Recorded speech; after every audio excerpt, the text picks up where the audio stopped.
আসসালামু আলাইকুম। শোনাবো ছোট্ট একটি গল্প, অন্ধের বর চাওয়া। সুকুমার রায়। অতি গরিব এক অন্ধ, তার ভারী দুঃখ। তার ঘর বাড়ি নেই, টাকা পয়সা নেই, ছেলে পিলে নেই, আর সে চোখে দেখতে পায় না। মনের দুঃখে অনেক কষ্টে তার দিন কাটে। একদিন স্বর্গ থেকে দেবদূত এসে বললেন, ওরে অন্ধ, তুই আর কাঁদিস নে, আমি তোকে বর দিতে এসেছি। তুই কি বর চাস আমায় বল।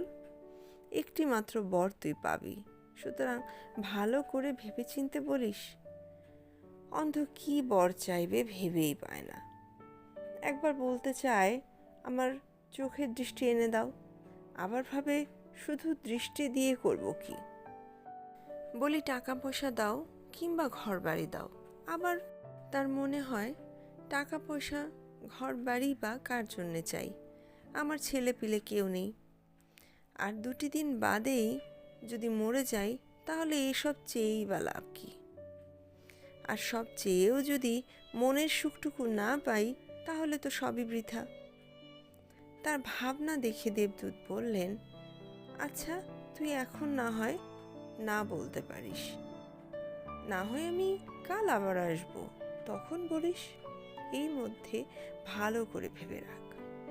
অন্ধ বেচারার আর সারা রাত ঘুমই হলো না।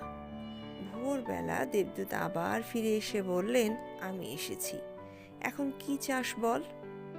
তখন অন্ধের বুদ্ধিটা হঠাৎ কেমন খুলে গেল।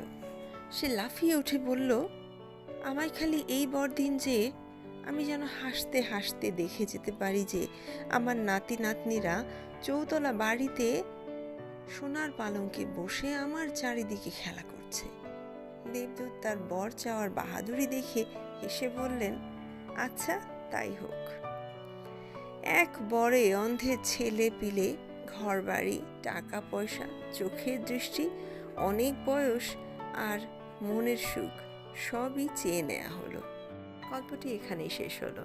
নিয়ে আসবো নতুন একটি গল্প, টাকার আপদ। ততক্ষণ সাথেই থাকুন। ধন্যবাদ।